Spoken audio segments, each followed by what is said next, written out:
Hello, magandang umaga. So, diretso shoutout agad tayo, no? Sabi ni Sir Acid Dumantay, pa-shoutout po, happy 11th birthday daw sa anak niyang si Lily.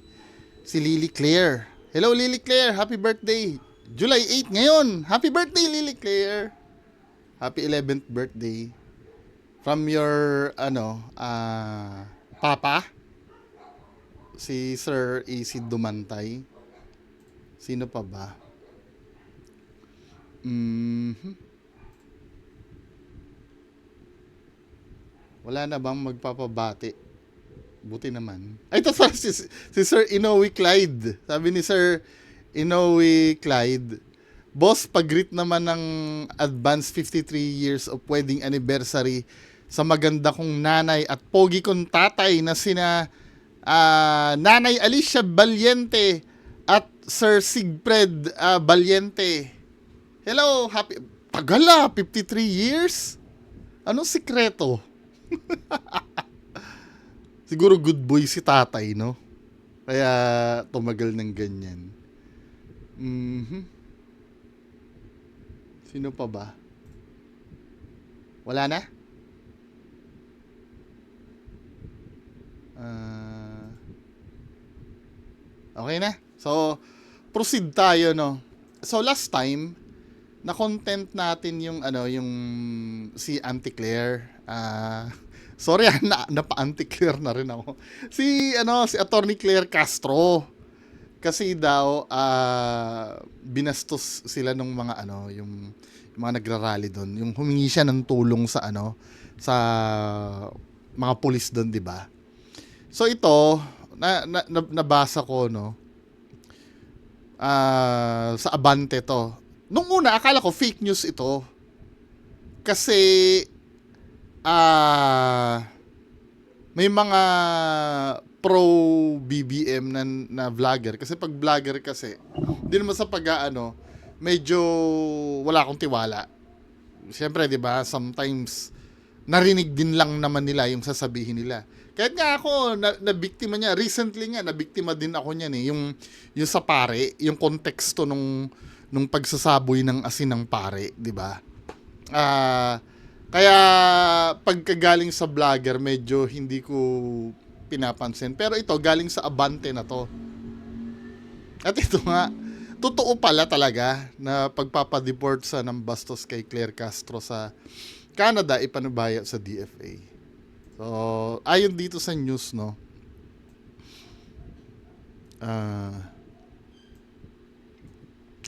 ipinaubaya na ni Palace Press Officer Attorney Claire Castro sa DFA kung ano ang gagawin sa mga Pilipinong nambasto sa kanya sa Vancouver, Canada.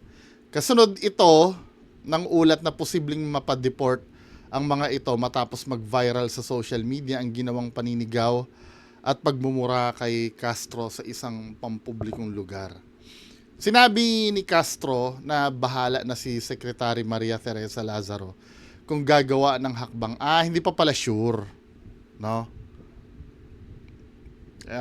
Kung gagawa pa lang daw ng hakbang, bahala na daw sa naranasan nitong pambubuli sa ilang Pilipino sa Canada sa ginawang official visit ni Pangulong Ferdinand Marcos Jr. Hindi po natin alam kung mayroong gagawing aksyon ang Philippine Embassy, ang Ambassador at Consul General sa Canada, ani Castro. Hindi ani siya magtatanim ng sama ng loob. Woo! Sa mga Pilipinong nambasto sa kanya at ang ayaw lamang niya ay gayahin sila ng ibang Pinoy.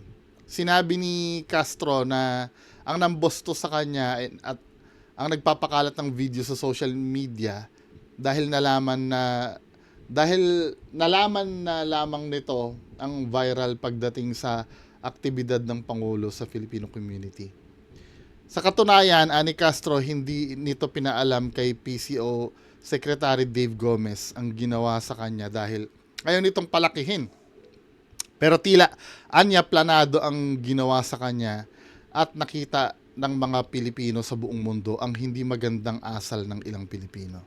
Well, ito, no, kung akong tatanungin, 'di ba? Kung magdadamdam si Attorney Claire, karapatan niya naman 'yon. or if ever man na may legal na nagagawin, kung legal naman, legal or valid naman yung gagawin, eh, or hindi naman bawal yung gagawin niya, bahala siya, 'di ba? Pero sa personal kong pananaw, men, yung ganito, wala akong kinakampihan na. In fact nga, sinabihan ko parang hindi nga naman maganda yung ginawa sa kanya doon. 'Di ba? Yung last reaction video. Kaya lang yung papa-deport mo na ganyan, yung although nasabi naman dito sa article bahala na daw yung sa DFA. Pero kung sakali man na gusto niya rin, pero feeling ko gusto niya rin makaganti eh.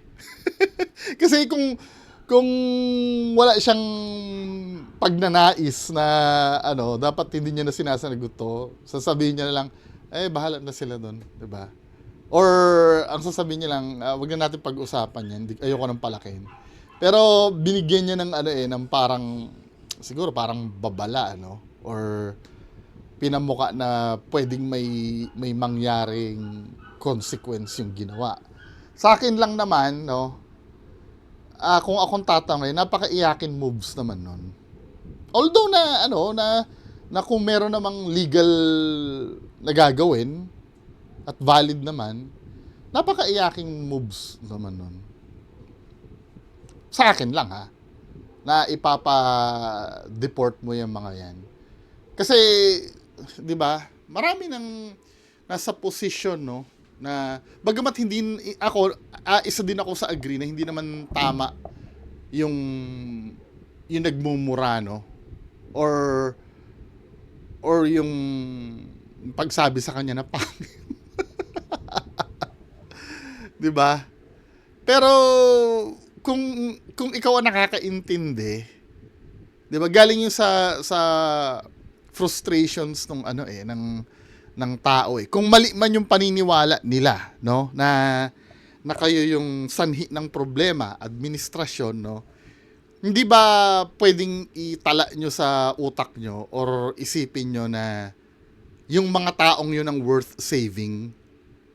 If ever man na mali yung paniniwala nila, hindi ba dapat na iligtas nyo sila sa maling paniniwala nila by showing sa mga tao na talagang para sa katotohanan kayo? Kasi ganito kasi yan eh, kung papatulan mo yung mga tao na yon, I do admit, ako isa rin sa kahinaan ko yan, lalo na pagka pinipikon ka talaga. Hindi naman lingid sa kaalaman nyo na isa sa weakness ko yan pagka may kadebate ako, yung madali ako mapikon, lalo na pag bobo yung yung kausap, yung kasimple-simpleng tanong iwas pa ng iwas. Alam niyo yan sa mga pag nanonood kayo sa debate ko, kasi sinasabi nung iba dinadaan ko daw sa sigaw. Hindi ko naman dinadaan sa sigaw. Sometimes kasi nakakapundi kasi ang simple-simple ng tanong, iwas pa ng iwas. Yes, isa sa kahinaan ko yan, yung pikunin. Diba? Pero kasi, dahil ikaw ay nakaposition ka sa government, kailangan paglabanan mo yun eh. Kasi yung, tandaan nyo ang pinaglilingkuran nyo, as nakaposition ka sa gobyerno, ang pinaglilingkuran nyo, lahat ng Pilipino. Kay galit sa'yo yan, or Pilipino pa rin yan eh. O hindi, o sabihin mong citizen ng Canada yung mga yon, may mga kamag-anak pa rin yon sa Pilipinas na ipinaglalaban din nila. 'Di ba? Lahat ng whether ayaw sa'yo o gusto, hindi naman kasi pwede na yung mga bumoto lang sa akin yung paglilingkuran ko. Hindi naman kasi pwede yon. 'Di ba?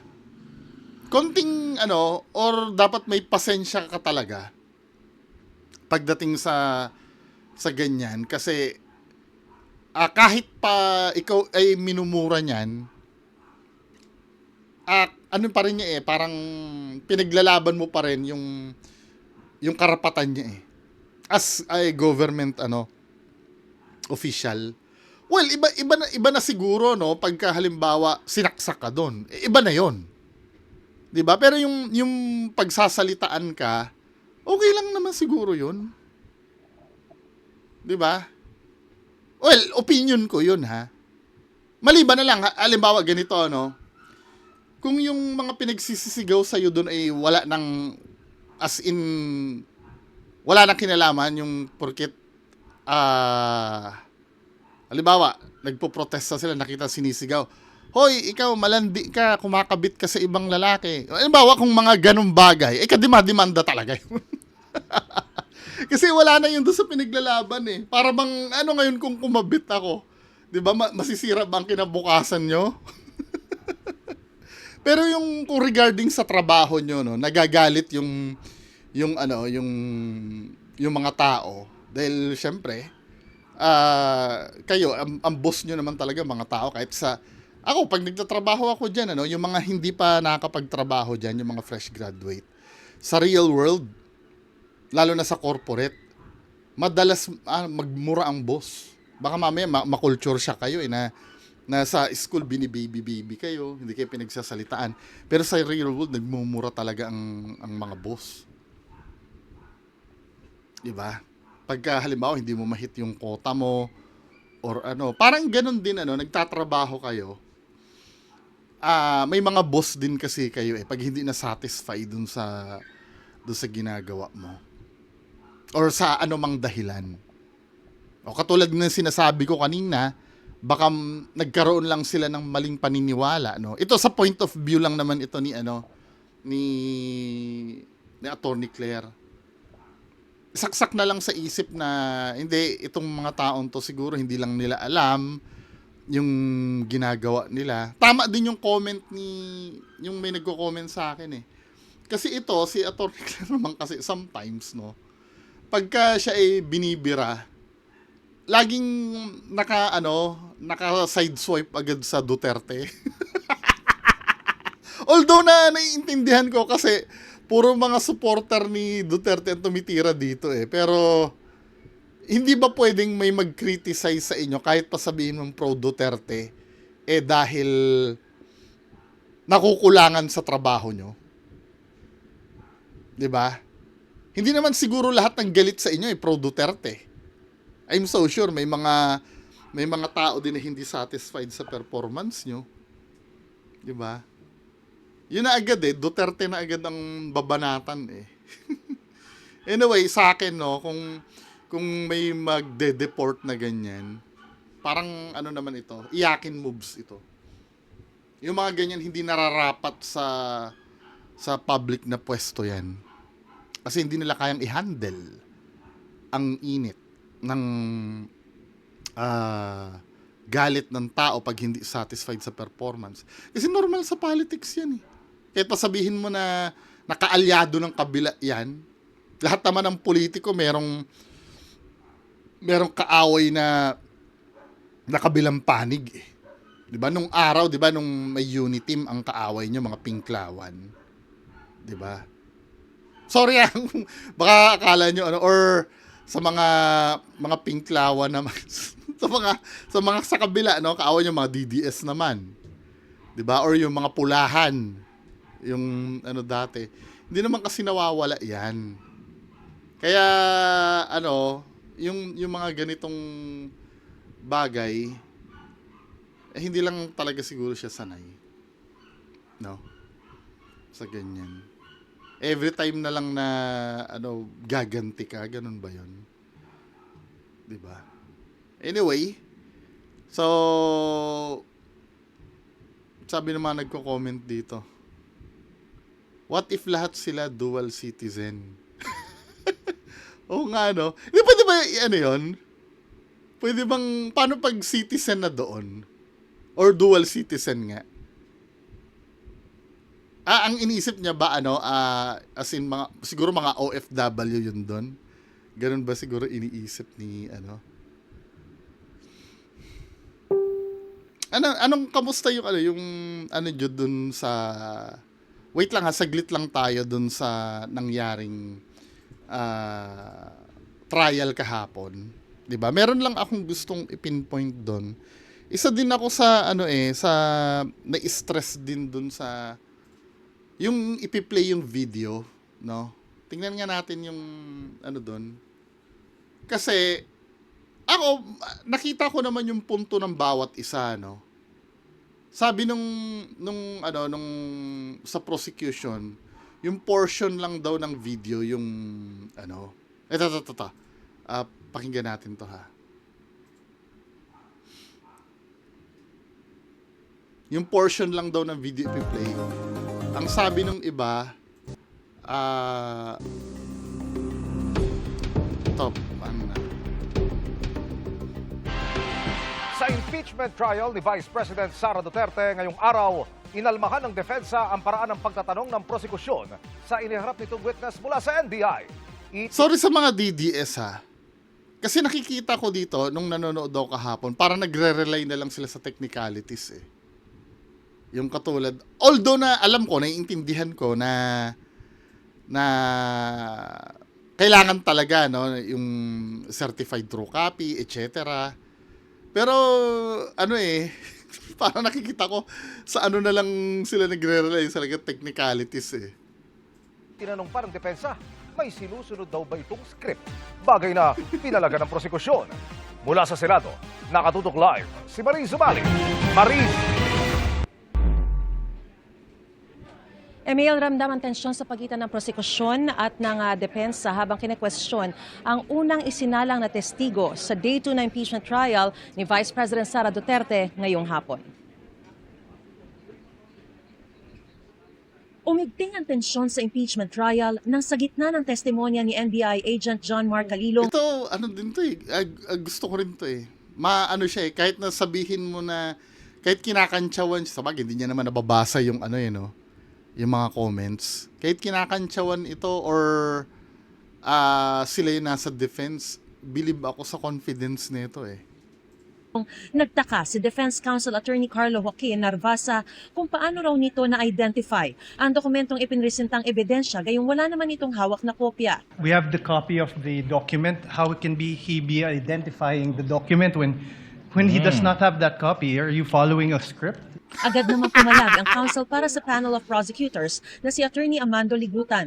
Oh my goodness, Your Honor, please. I move that statement by the defense that the witness is following a script be stricken out of record. For the record, Your Honor, the witness was perusing the document before he handed that to the defense. I move that the statements of the defense be stricken out, Your Honor, please. But he was answering Comments the of both question. counsels. Namagitan si Presiding Officer Cheese Escudero. Comments of both question. counsels are simply noted. Kindly, if you're done with the document, Nag-iisip ako,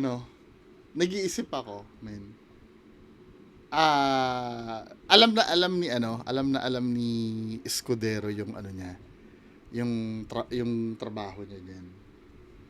Iniisip ko lang, what if walang lawyer na na-elect sa Senado?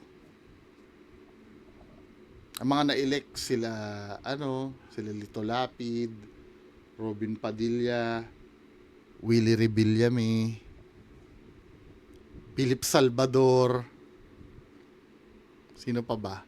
What if yun yung natira? Anong mangyayari kaya sa sa katulad nito, yung may impeachment? Alam ba nila ang gagawin kaya nila? Wala, natatanong ko lang. Kaya dito, dito ko napag-reflect na sa susunod pagkukuha tayo ng boboto. Sa kukuha tayo ng kandidato, sa hindi talaga pwedeng i-eliminate yung may nalalaman sa batas talaga eh. Yes, maghanap tayo ng mabuting puso, malinis ang konsensya, pero at the same time dapat talaga may alam sa mga ganitong uri ng ng procedure eh. 'Di ba? Dahil kung kung sino-sino lang ang iboboto natin diyan, na yun nga katulad ng mga sinabi ko kanina. I'm not saying na yung ayokong questionin yung halimbawa sila Robin Padilla kung hangad ba nila ay kabutihan sa Pilipinas. Lahat naman yan. Sino ba naman ang gustong pangit ang Pilipinas, di ba? Sino ba naman ang may gusto na bumagsak ang Pilipinas? Kahit naman siguro corrupt ka, ayaw mo rin naman bumagsak ang Pilipinas. Di ba? Hindi ko na questionin yung nila, yung integrity nila sa pagdating sa ikabubuti ng Pilipinas. Pero kailangan talaga ang qualifications, may alam din talaga sa mga ganito eh. Diba? Hindi lang basta tumutulong. Yan kasi madalas eh. Tumutulong. Tumulong yan, tumulong. Counsel, kindly give it to the witness. Sa mahigit 4 na oras na itinatakbo ng pagdinig ay panay ang pag-o-object ng depensa sa paraan ng pagtatanong ng prosekusyon.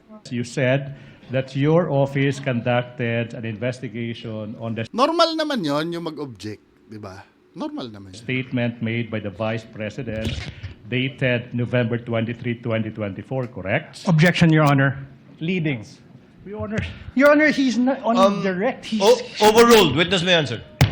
Now, tanong, ano ba exactly yung sinabi ng Vice President nung araw na yan, November 23, 2024? Objection, Your Honor. Well, Vague. I'm not yet done. Well, Your Honor, the pauses of the prosecution are very Kindly confusing. let the counsel for the prosecutors finish his question Precisely, before you Your Honor. object. Kaya pumagitna na ang presiding officer. What particular statements of the Vice President on that day did you investigate? Objection, Your Honor. Vague. Counsel for respondent, a bit of patience. Let the counsel Yes. finish. I don't think he's finished.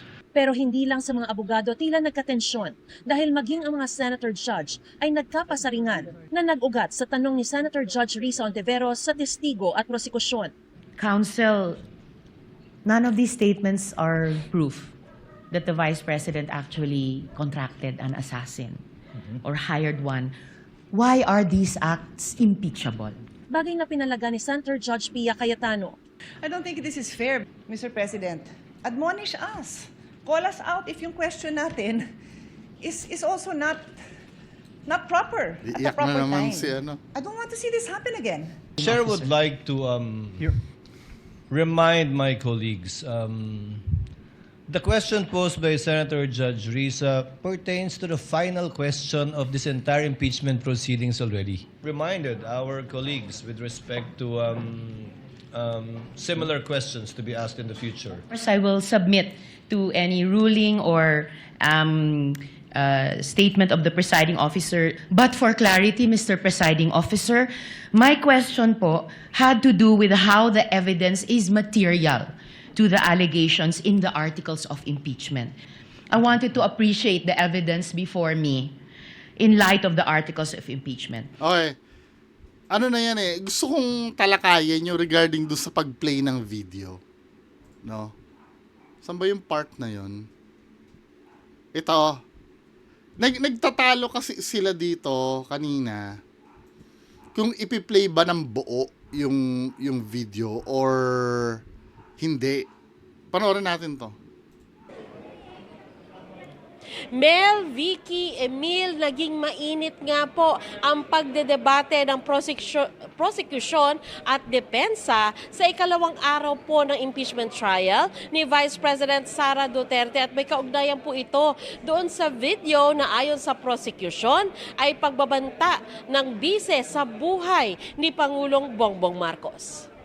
Presiding Officer, may I just further... Sa ikalawang araw ng impeachment trial ni Vice President Sara Duterte, ipinalabas sa korte ang video ng online press conference ng bise na kuha noong November 2024. Kasi pinagdidebatehan nila yan eh, kung ipi-play ba ng buo.